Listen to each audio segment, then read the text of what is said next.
At the age of 11, England's school children are among the most literate and numerate in the world.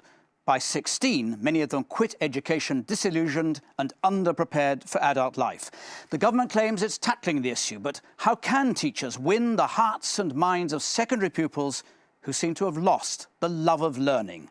That's the question in this big debate.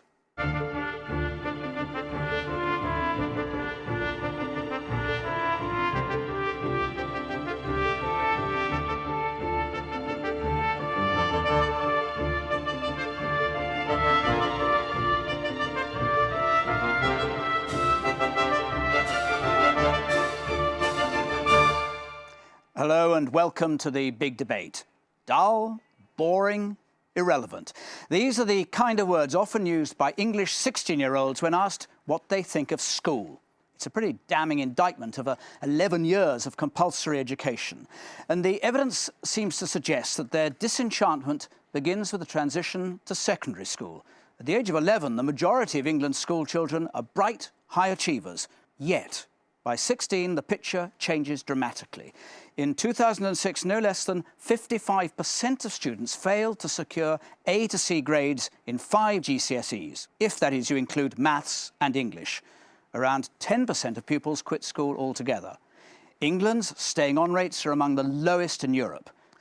So what's going on? Why do so many children seem to lose the plot between 11 and 16? And why can't teachers do more to help? Critics argue that one thing above all else is to blame: too much testing. The education system, they claim, has become obsessed with performance targets and league tables, both measured by national test results. Furthermore, with so much emphasis on achieving good results in the core subjects, many fear the teaching of history, geography, foreign languages, let alone music and art, goes by the board. What should be a tool to measure children's educational performance, say the critics, has now hijacked the educational process. The government's responding to such concerns with a raft of pilot schemes and initiatives based around various forms of personalised learning. But with testing and league tables still in place, will any of it work? Now, joining me to discuss these things, a distinguished panel and a no less distinguished audience that's going to very much participate in this discussion. Welcome to you all.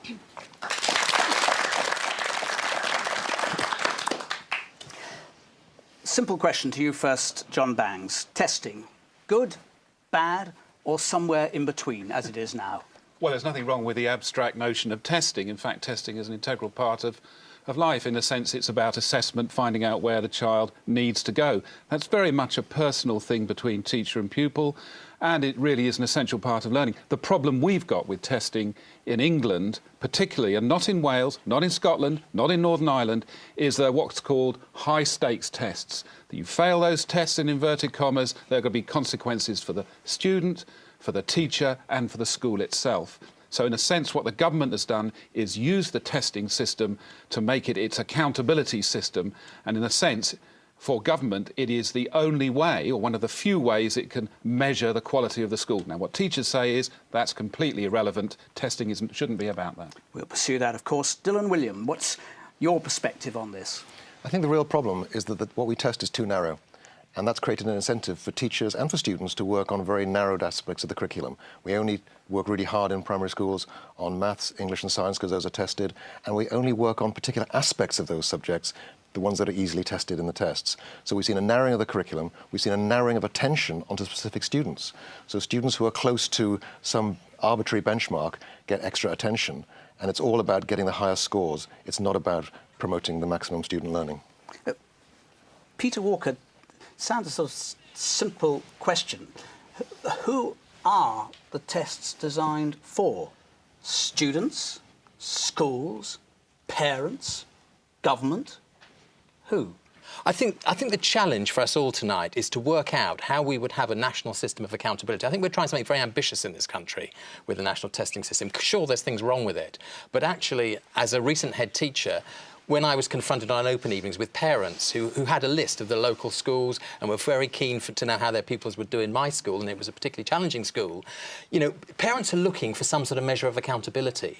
And one of the interesting things about the flip side of the testing, which is the assessment for learning, which I'm sure we'll come to later, is how challenging we've found over 20 years to create a system that sticks and we can actually roll out across the country so that every child gets an entitlement. And you've used accountability in a positive way. We heard it used in a slightly less positive way before. Ken Boston, you have put your head from your esteemed position somewhat above the parapet to float a more flexible testing system. One or two people have taken pot shots at you. Can you just say, first of all, the extent to which you don't think the present system is doing the best by students, parents and a society that wants to be accounted to? I think the issue is that there are various purposes of assessment, and we're trying to use one form of assessment, which is essentially a summative assessment, for a number of purposes. I think there's nothing wrong with an assessment which is purely summative. I agree with the notion of accountability and for us being accountable at school and system national level for the learning which is taking place.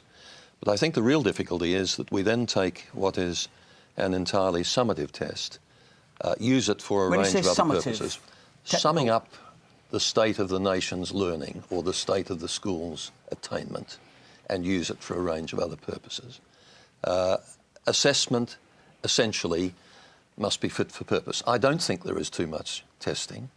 I think there is too much testing being used for purposes for which it is not designed. You say that it has different purposes. Accountability is one of those purposes. Absolutely. I think that we must have national accountability for educational performance, but whether that is best delivered by full cohort testing is another question. You've floated the idea, as I touched on, of selected cohorts, small groups of pupils who take the tests, as it were, representing their peers. How does that? How do you see that working? Well, that was floated within the context of the current consultation paper, Making Good Progress. Yeah. And in it, there is it envisages that progress tests might, at some stage in the future, even replace national curriculum tests. People asked me how that might be done, and I said, well, if we got to that position, it might well be done by taking, say, 3% of the population, the student population, statistically valid sample, and every year giving them exactly the same test. John Bangs, appeal to you. I mean, let some of your less driven, less motivated teachers off something of a hook, wouldn't it? I don't think so. And in fact, actually, the argument for a central bank of teacher-developed tests, which they can draw down for use when they believe the child is ready to move on to the next level or the next stage, actually has a long and honourable history. The issue, however, is, and unfortunately with this new government document, Making Good Progress, I'm afraid it hasn't tackled it, is do you have the current baggage, the current framework of test targets and tables as well, accompanying what is potentially, and I agree with Ken, a revolutionary approach to assessment in this country. Unfortunately, the government has decided to maintain its framework of test targets and tables alongside the experiment that Ken describes. Peter Walker, on that. Yes, I think there is actually, we should highlight something else that's going on, which John's just referred to, which is this progression pilot. Because I was interested in your introduction because it painted a remarkably negative picture of secondary schooling. And I think we need to recognise that while the testing regime has been in place, our society has changed quite radically, and the young people that come together in the secondary years have a very different life experience from what they had 10, 15, 20 years ago, if you look at new technology and so on. So one of the things I think we need to address in the context of testing is how we measure performance over the course of years 7, 8 and 9, the first 3 years of secondary schooling.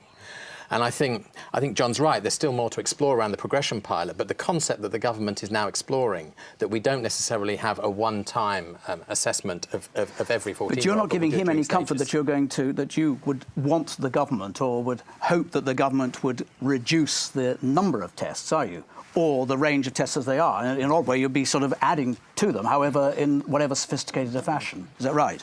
I think it needs to be explored how it happens, because... What do you mean? Well, I'm not clear. You see, for example, if a child reaches a certain level at a certain year in his or her time in school, does he or she automatically go on to the next level and take a test the next year, or is that time used to do something else? QCA are currently launching a review of the Key Stage 3 curriculum. One of the aims of that, apart from raising standards in English and maths, is to create greater flexibility in the curriculum to allow young people to undertake other forms of activity in their learning, which is something that teachers, I think, would welcome. Don, do you want to... Well, but to pick on Ken's point, I think that my worry about the light sampling is that what we know is that the more the test results matter to the students, the better they do. And it's very difficult to motivate students with those light sampling techniques if the results don't matter to them personally. And so the government would get misleading information about the real standard of student achievement. The second problem with moving towards greater teacher assessment, and this is evidenced by what happens in America, is that students do a lot of tasks that are then assessed by their teacher, and they get a grade for that task. They then keep the grade whether they subsequently forget everything they ever knew or not. And so what you see is teachers focusing on the lowest common denominator of getting through a curriculum at a very shallow level, testing the students every 2 or 3 weeks, capturing that mark, and then the problem is that what gets accumulated over a year is actually very, very slight. OK, let's just hold it there and pick up on one of the things that we were hearing, particularly from John. Teachers often complain about the burden of testing. So let's take a look now at what it means, or can mean, in practice. In some schools, preparations for SATs involve a battery of approaches which begin even before pupils join the school. To find out how teachers can help children succeed at Key Stage 3, we've come to Bridgewater in Somerset. We've got very, very successful focused teaching in English, maths and science. This is because we analyse the results that they get from their Key Stage 2 exams just before they leave primary school, so we know their strengths and weaknesses from those. And we also get the students to take what's called a CAT test, a cognitive assessment test. A number of schools are beginning to introduce some form of cognitive reasoning test at the beginning of Year 7. What's interesting about East Bridgewater is when they do them. What we do is we actually get the students to come in to our school whilst they're still at primary school, so that these tests are taken in June or July, and that when the students arrive in September, we already have that information along with their Key Stage 2 results. Year 7 students at the Robert Blake Science College do CATs too, but the school has gone further. A member of the science department, Julie Cadmore, is putting her Year 8 group through a science reasoning task. During the year, they are given tests throughout the year. We keep that as a spreadsheet, so we're constantly looking at where a youngster is going. But also, very importantly, at the beginning of each academic year, the youngsters do the science reasoning task, so we know where their cognitive ability is. It's a cold December day, and science teacher Liz Waterman is preparing to run a revision lesson. But it's not an ordinary lesson, because it isn't for just her Year 9 students, it's for their parents as well. I want to thank you for coming, and I hope this evening is going to be useful. The main purpose of this meeting is that it's going to give the kids here some idea of how to tackle big revision tasks, and from the point of view of parents, some idea of what they should be doing, how you can help them do it, and a way for you to make sure it's actually happening. Now, what I want you to do is to have a go at something. Mums and dads as well. You're asking children to go from learning little bits of information, small packages, to now you've got to get your head around doing a large amount of prolonged revision. And I don't think they know how to manage it unless it's formalised. From my revision book, it's page 4. I might put the 4 over here. I think that way I'll know I've done that page. It's giving the children and the parents the tools they need to know how to make the most of the time they've got and do the things that will have an impact. Secondary schools in Somerset fighting to get those SATs. On the face of it, it's very motivated, very driven, but Paula Badger, you are a teacher. Are SATs, in your view, Key Stage 3, for instance, in your view, compatible with encouraging a child to have a love of learning?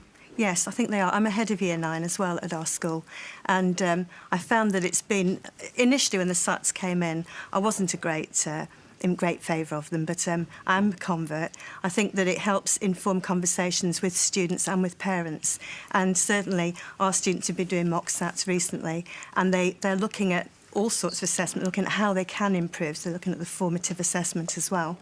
And I think it's informed a lot of our discussions with parents, talking about whether their child is achieving or not, because you can underachieve at various different levels. Andrew Burton, you're, as it were, her boss, your head teacher, am I right? the Deputy head teacher. So is she on message when she's saying that? I think so. I think that summative assessment is critical to understanding where a child is and where they need to go. And it gives you a baseline, an idea. You know, in the past you may have had a conversation, well, a child submitted a piece of work, is it a good piece of work? Well, I don't know, because I might not know what their baseline ability is.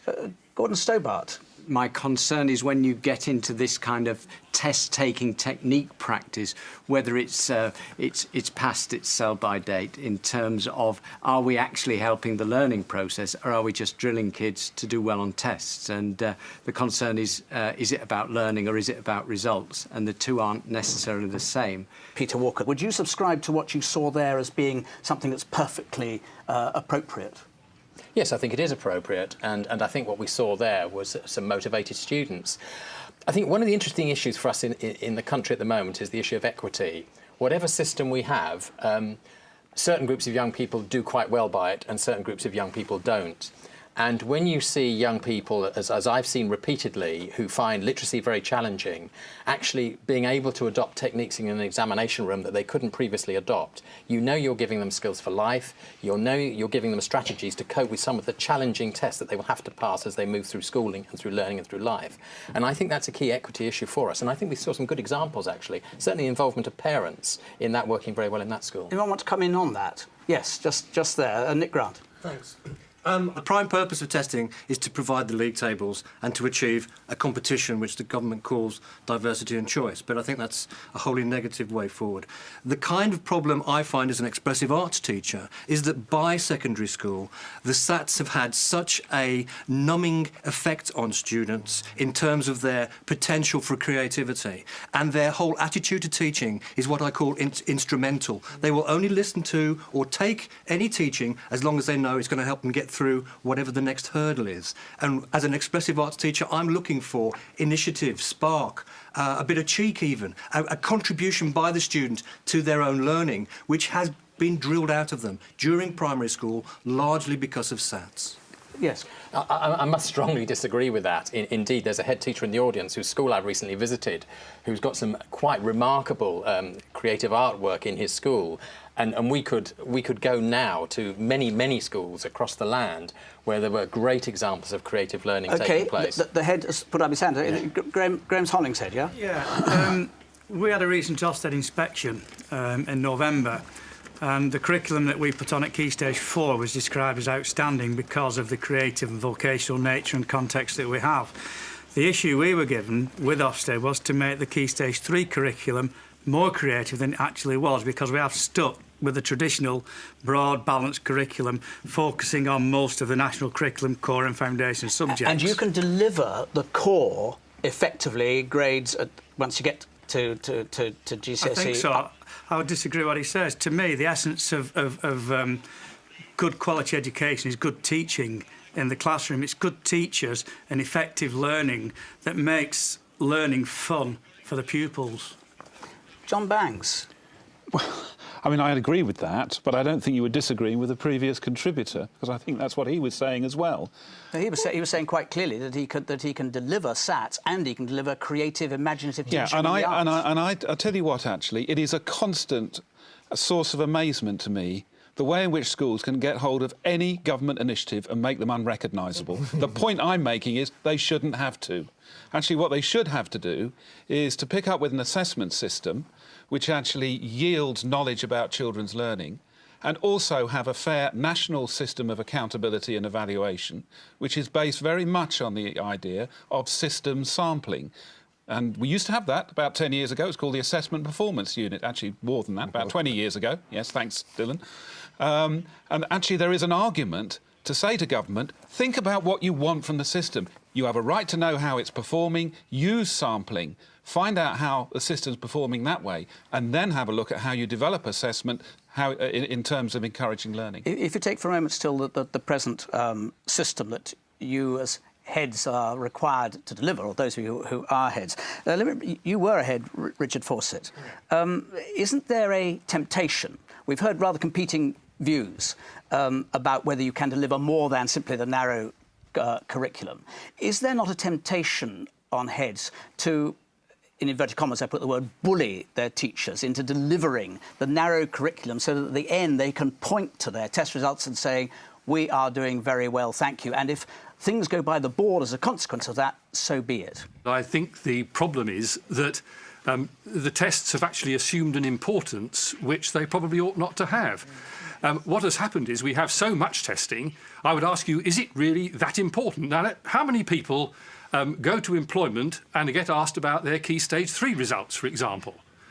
I should think nobody has in the country. I'd be very surprised. What about the argument from accountability, which Peter puts, that, namely, we need to know as a society? But that can be accomplished through that which Ken Boston was suggesting, by having a sampling process rather than everybody taking the test at a particular time. That's a classic example of where it fulfills one function, which one would agree there needs to be accountability, but doesn't fulfil it for the individual. And I have to say to you, it's regrettable when you hear a colleague head teacher in a challenging school finding that there are young girls having problems like anorexia, which are attributed medically to the whole business of preparing for tests. Now, that sort of thing shouldn't be happening.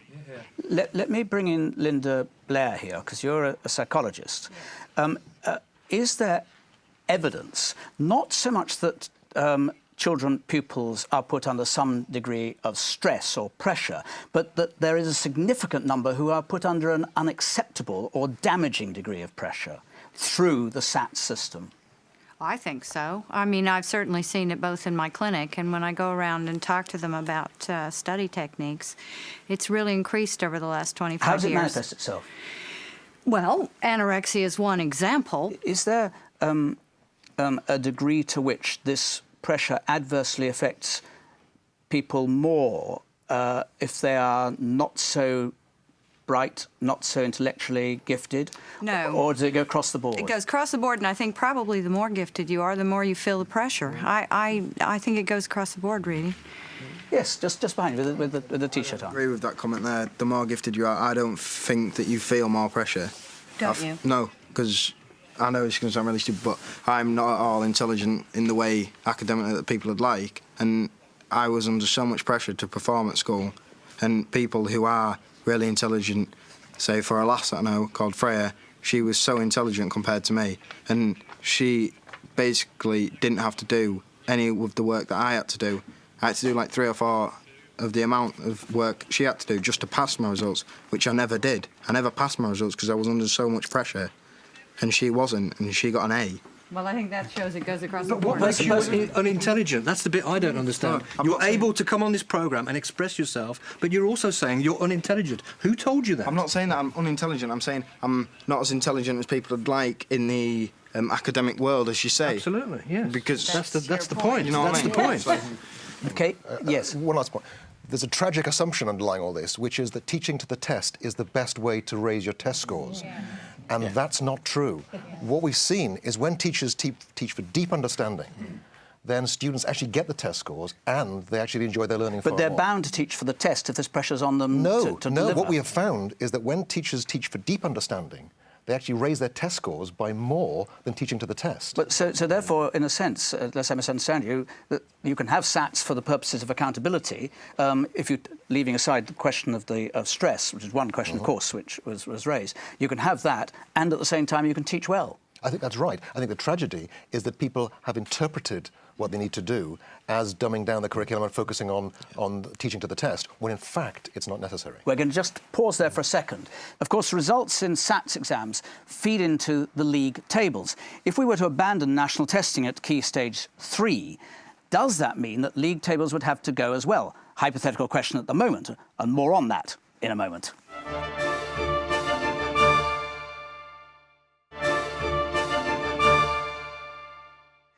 Hello and welcome back to the big debate. Our subject, the pressure of testing in secondary schools. The charge being that SATs are distorting the educational process. Teachers, it said, are driven to focus too much on test results as a way of boosting their school's league table place. So, league tables.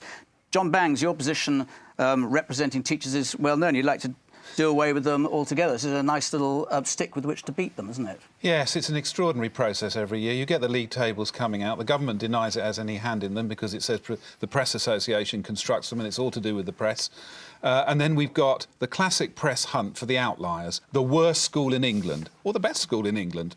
And in the middle, you've got various people looking and opening the newspaper and having a look to see where their school is. Actually, as a picture of where schools as corporate institutions are, it's a very bad way of describing it. OK. Graham Hollingshead, you at your school have, on the face of it, rather perplexing outcomes. You do, according to one league table, you do fantastically, and according to another, you're a disaster. Yeah, in Oldham, for instance, we're third in terms of what are classed as 5 good GCSEs. But then if you take a look at the 5 A star to C, including English and Maths, we drop, if that's the word, to the bottom. And then if you look at the CVA, the contextual value added, which is from Key Stage 2 to Key Stage 4, we're actually top. So it depends which table you read and which table you want to believe. Ken Boston, it's a bit of a bugger's muddle, that sort of version, isn't it? Well, it is, but I would agree that the key is a host of information on the various facets and dimensions of a school rather than simply ranking them by one criterion. And again, who are they for the parent to be able to judge, assuming that there are places at the schools available, which school is most suited to their child? Is that the principal purpose, or is it so that the Department of Education can say things are going well here and not so well there? I think both purposes are important. One is surely to allow the parent to have some idea of the school that might best suit his or her child. But I think also the department, if it is to allocate resources and devise strategies to improve performance overall, must be able to identify where the strengths are and where the weaknesses are. Richard Arrowsmith, at the back at the top there, you actually resigned your post as a head teacher because you so strongly objected to testing. Yes. Does it follow from that you also object to league tables?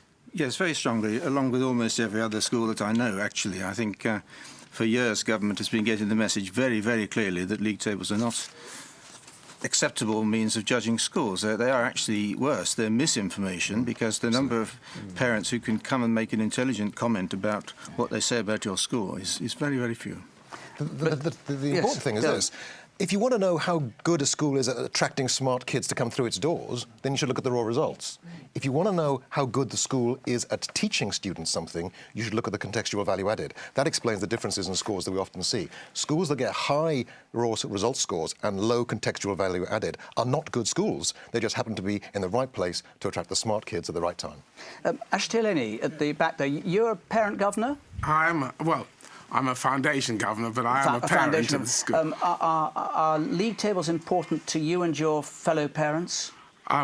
Yes, to me, league tables are important. However, they're important because obviously you want to have some criteria by which you can judge whether a school is a good school or not, and whether it's the type of school that you would like your child to go to. However, it may be that the criteria for compiling the what goes into the league, as it were, to what goes into the table, is probably too narrow, because, in my view, that education is more than just academic matters. It comprises more things, as the panel have been, and I think most people in the audience as well have been saying. Ken Boston, as a matter of fact, one way or another, you can shift arguments forward and change arguments in relation to testing and how testing should be developed, evolve. But the league tables, in one form or another, are here to stay, are they not? That's a political fact of the world. Well, I can't answer for the government, of course. Well, but, this is an opinion that you're being invited to have, and you're not exactly short of them.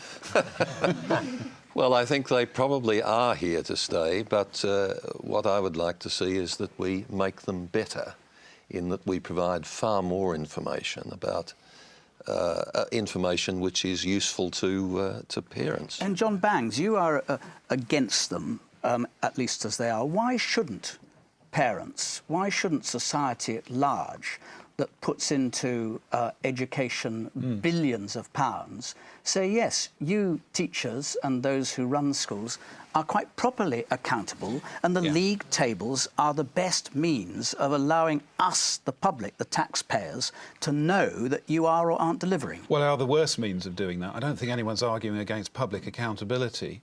And in fact, actually, you have developing systems in other countries, particularly Finland, where you have school self-evaluation that's moderated externally, and that you're testing how well teachers and the school community is evaluating itself. It works and it's effective. And I'd like to chuck something else in. I think we are seeing a major failure of political nerve by this government. All the other countries in the United Kingdom do not have school performance tables. Denmark has abolished them. And I think what the government has got to do, and all the 6 teacher organisations have jointly come behind a statement on this, is actually evaluate and review the summative assessment system for accountability purposes. That's the job the government has to do. Failure of nerve, Peter. Well, I think actually we're seeing the start of a transformation of secondary education, because we've got the Key Stage 3 review, we've got 14 to 19 significant changes coming. We've seen that we now have different models of measuring accountability in terms of the league tables, CVA and raw scores. I think we're starting down a road that will see us actually change how we make schools accountable over the next few years. And John's reference to self-evaluation is another strand in the way the Ofsted process is changing at the moment. So there are things moving in the system, I think. Tectonic plates, as they say. Yeah. To take a pause there and, as it were, park the issue of national assessments and go on with this debate over national testing, which is already opening the door to other ways, as we've touched on, assessing children's progress. Chief among these alternatives is formative assessment, and it involves teachers adopting really quite different strategies in the classroom. Let's now take a look at formative assessment in action in 2 different schools, one near Oxford, one near Leeds. Schools across the country are facing the challenge of finding effective ways to assess the progress of their students. At Lord William's School in Oxfordshire, science teacher John Ryder uses open questioning to stimulate discussion amongst pupils in his Year 11 class. I think if I just do quick question answer, they don't have the time to think and they don't process information. They also have to take a risk in terms of peer pressure in answering a question, putting their hand up and answering a question. And if they know that in their group they've shared the ideas and they've got something to say, then they're much more confident to do that. Do you reckon you should just bung all on one country? I don't know. Or try and mingle? Mingle. And I think here, every kid has actually engaged with the task and they've talked to each other about it, and I hope they know the structure of the discussion that's coming, and so they know they're going to have to listen to each other in the discussion that follows. Karen Veer has been developing a comment-only approach to marking mathematics. Why does she think this is important? I think the benefits for me of comment marking is the interaction with the child. Actually getting the child to reply to my comment, let me know that they've understood it by doing the thing that I've asked them to do. And then having a look when I next mark the book at what they put into my last comment. It's much more rewarding than just thinking, oh, they got 73 out of 86. I mean, that's very, it doesn't mean much to us. Peer assessment is an important part of assessment for learning and seen as a vital skill for enabling pupils to take control of their own learning.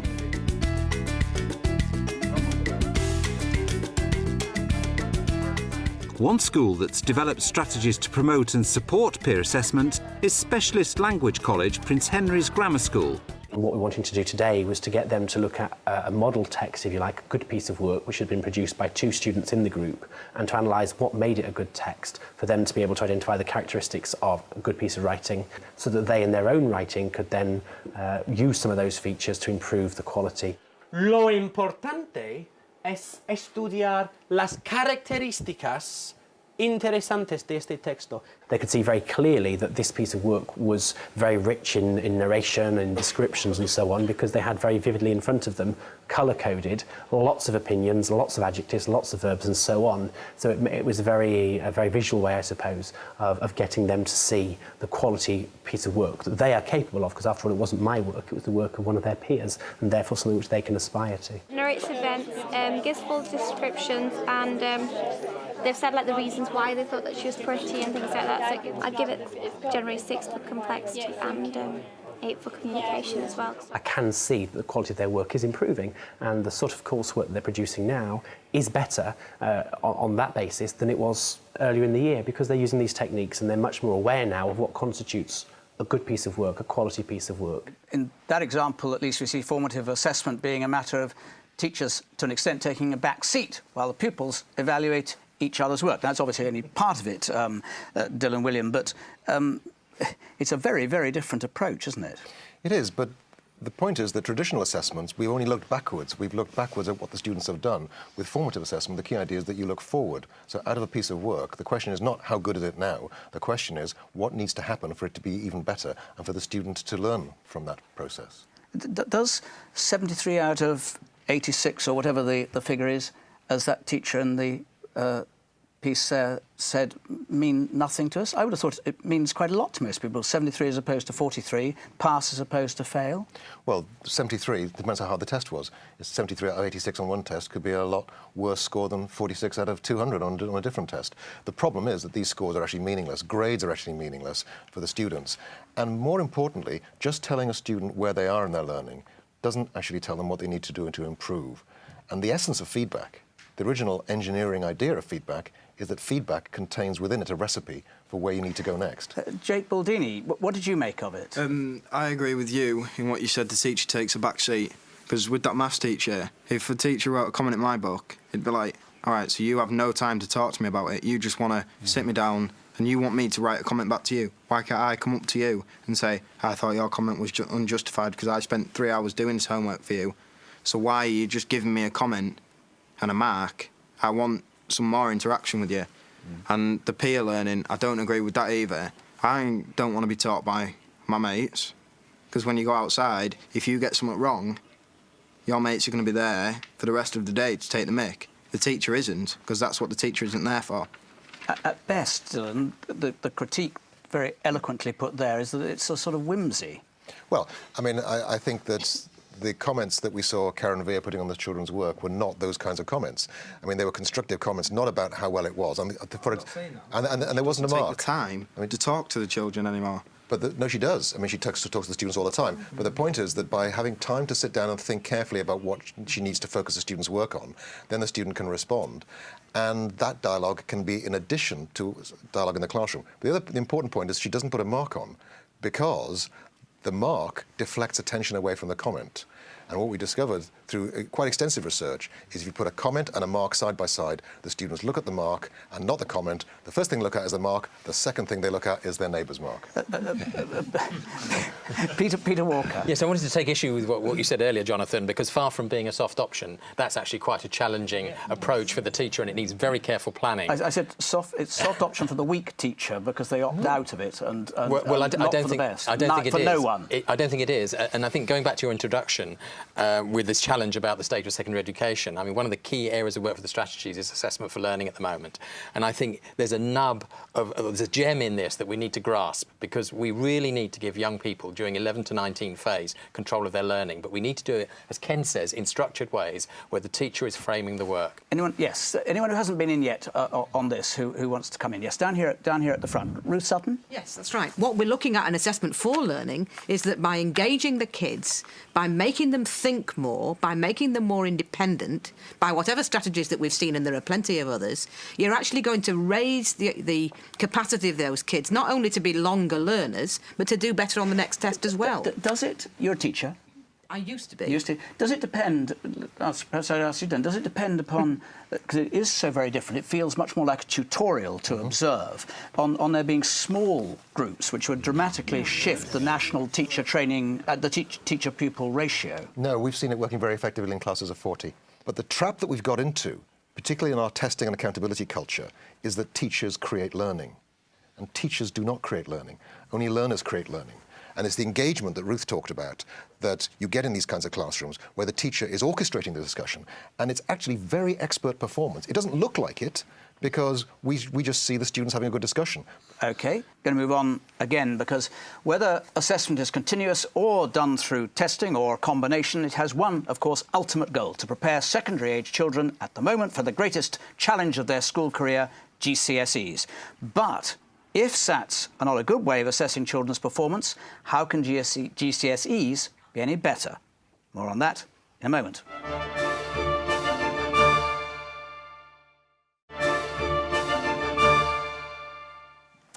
Welcome back to the big debate. In the spotlight, secondary testing and assessment. Even if schools could abandon SATs or adopt them or change to a continuous formative assessment system for 11 to 14-year-olds, there's no escape from one thing: GCSEs. Samia Mia, what were they like for you? From my experience at school, everybody had quite difficult backgrounds and lives. And when it came to GCSEs, it seemed like we were being told, if you don't do well, your life is over. And a lot of the kids who messed around were walking around all of a sudden looking really depressed and really upset. And you knew that they were very, very stressed. And so was I. And it just felt like if you didn't do well, that you're going to go nowhere. And I think that that's just a really, really bad way to approach GCSEs when it's supposed to be something to start your life, not end it. That's very powerfully put. In your own case, what happened? Did OK? No. Two of my main classes, maths and English, were modelled up 6 months before my exam. Our regular teachers were taken away, so I was completely alone. Revision isn't something I'm strong on, and I was going through a difficult time, and I just kind of blagged my way through the exams, and I'm really glad I came out with good results, but a lot of people didn't, and it's just not fair that we don't get the help we need. Jake, judging from what you've already said, you're not exactly a fan of GCSEs. Not particularly, mate. I was told in year 9, a year before you were even meant to start, that if I wanted to make anything of my life, because I'm not going to, that's what people told me, that if I wanted to make anything of my life, I need to change the way I learn. And it was like, there's no way you can tell me that I'm not going to do anything I don't want to do, just because I'm not going to do well on my GCSEs. And what happened subsequently? I failed. And what happened after that? I got a job. Well, I left school at the age of 14 or 15, but I went back to do my GCSEs. But I've had a job since I was 14, training to be a chef. It's quite a significant Ken Boston indictment. Of course, not everyone feels like that, but the fact of the matter is that for a lot of people, doing well in GCSE is important. But my question to you is this. We know that 50% plus of those who take GCSE fail to get 5 grades within the A to C band, if you include inside that mathematics and English. Do you believe that a shift towards formative assessment would have a beneficial impact on what, on the face of it, pretty dismal figures? The GCSE itself may not be the best way to go, which is for all young people, which is why we are developing the Level 2 diploma, which will have a far richer vocationally based curriculum, not a training program, still an education program, still concerned essentially with cognitive development, but a program which is more likely to appeal to many of those students who are performing poorly at the moment. Well, that's quite a big assumption, isn't it? Because there may be quite a lot of those who could, taught better in the ways that we've been exploring, tested more effectively, would find themselves able to be stimulated into doing much better at GCSE. Yes, I think that's true. I think it is a matter of the quality of the teaching, but there is also a matter of the curriculum. To take just a very quick anecdotal example, I have had experience in the past with a group of 16-year-olds who completely failed at mathematics. They regarded themselves as failures, they were regarded by their school as failures. We taught them land surveying. By the end of the term, those youngsters were working at quite advanced trigonometry and had an understanding of space and dimension, which was in the mathematics curriculum. But if you'd told them that they'd spent a term doing maths, they would have denied it. They would have said they learned how to survey. Well, you've taken me to, without knowing it, to exactly what I think we might now have a look at, because of this issue of motivation, which is absolutely central to what we're talking about. It's a big issue at GCSE. Let's have a look at how one maths teacher tries to put a bit of fun into Year 10 trigonometry. The aim to stimulate the class with practical fieldwork. But, which is interesting here, the teacher feels that the pupil's reluctance at taking something on new is quite significant, and he himself frets about the risk, as he puts it, of the children going off task. Just get used to the equipment. When I presented them with what we were going to do in the lesson, I think they kind of went through the change curve, really. When anyone's presented with change, they kind of go through this anxiety, they start to worry, they don't know what's going to happen. So we've got 3 minutes now. So think about the 4 highest points around the school. When we talked through it, there was kind of this realisation, and then it kind of goes into acceptance and kind of more excitement, really, because they're not used to doing something different. So I am going to give you 20 minutes to get round your 4 sites and take all the details. So you've got to work fairly quickly and swiftly. OK, you need to go to your 4 sites. What's the element of control like? You know, they're going to be out of sight. But I felt that I would take the risk that if I gave them a time period that they had to do it, then they'd be focused. They'd have 5 minutes essentially for each object. You've got to have a right angle triangle, so the top of the building needs to be directly below to where you're measuring to. So you're going to have to do some estimation, are you not? We enjoyed doing it, but at first we sort of misinterpreted the idea of a metre. We thought it was like that big, not like that big. What's your third measurement you need to know? Aim the thing at the... There we go. 29.2. We enjoyed it quite a lot more than lessons because it helps if you can like visualise things instead of just having to look at a textbook. And it's a lot more enjoyable because we actually got out. So what I want you to do now is, with your 4 buildings, I want you to work out the height of those buildings, OK? Have you included the green roof? Yeah. And then opposite over 22.1 metres. Multiply tan 25, 14.8. 14.8 equals 5.38. That's John's video. So what are you doing? Where's the highest? It's like behind the roof. 30 degrees. My personal belief is that if you've structured the task correctly and you've given specific structure around it, such as time, then I think you've got a potential to succeed rather than a potential to fail. I think it was an exercise that enriched their trigonometry. It was good to see things a bit more visually.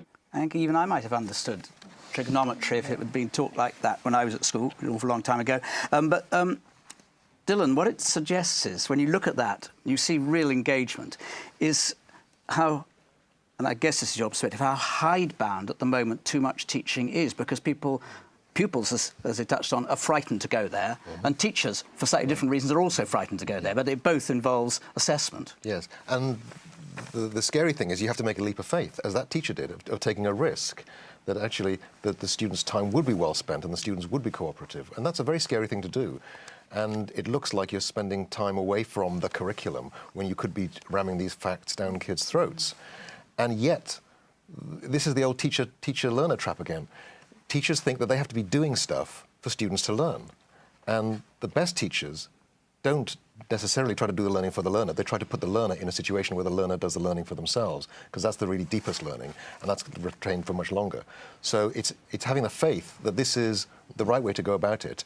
And we've seen time and time again that when teachers use that kind of learning in a rigorous way, the students get higher test scores than when teachers teach to the test. Samir, at the back there, would that have made a difference to your feelings about training past GCSE? Well, in my school, a lot of the students had very low confidence because they were told from very early on in their secondary education that then they're not gonna pass and they're not gonna get the qualifications. And I think that's when you go wrong. So a lot of students just don't engage, even when there's a really good lesson going on, even when there's a speaker, even when there's an activity, because they think there's no point. What's the point of engaging in this lesson if I'm going to fail in the end, if I can't achieve? Down here in the middle at the front, Prue Huddleston, you were nodding away at that. Yes, well, absolutely, because for me, that lesson was well contextualised, and that's the thing that will turn people on. If you are helping students, as you say, to find out for themselves, but also contextualise, to make some sense of it. It's exactly what Ken said. This is the way that you can bring the learning alive, not by teaching some kind of rote way. You see that it has a purpose and a role. Absolutely, yes, yes. So it must be well contextualised, and the content must be real and relevant and relate to what it is that the young people are trying to do. Is that compatible, to go back to where we started and where we're continuing, with the SATs itself? If, as Dylan was suggesting, you can still have SATs in some way or another, but if you teach more effectively and more confidently, you can still give a good learning experience and an effective one. Absolutely. Formative assessment is just good teaching. To paraphrase it is just good teaching. Do you recognise, Peter Walker, that there is a really big problem here to overcome? Because those sort of examples are not, I hesitate, maybe wrong, are by far from being in the majority of cases. Well, if I may say so, I think we're in danger of making some sweeping generalisations here and laying everything at the door of testing and assessment. I think what we heard from the two young people over there was examples of poor leadership in the school, poor support for young people, and probably some poor teaching.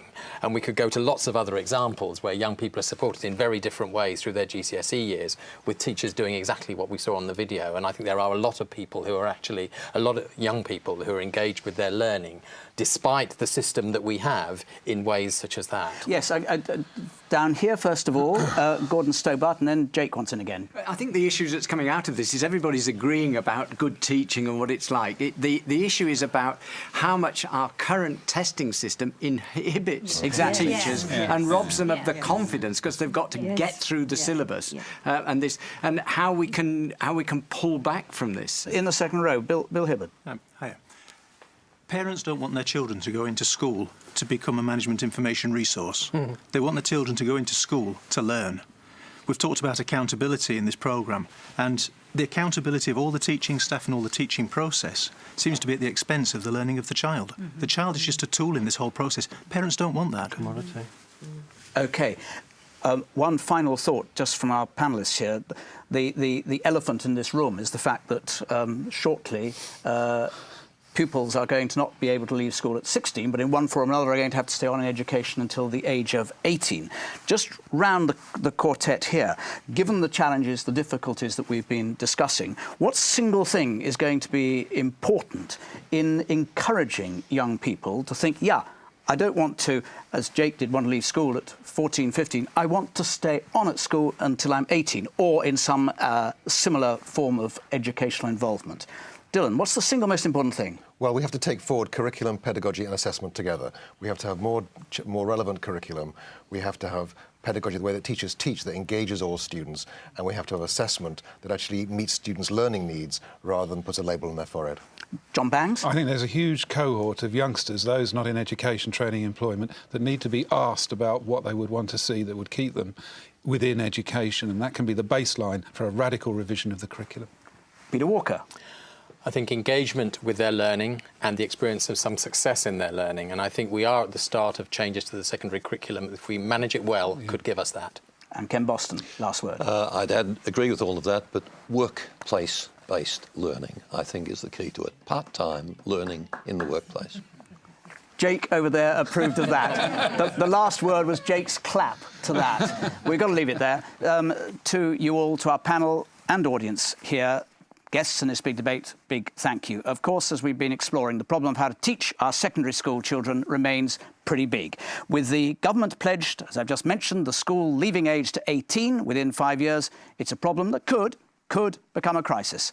And that is why it's going to be the issue we're going to be discussing in our next big debate. But for now, goodbye.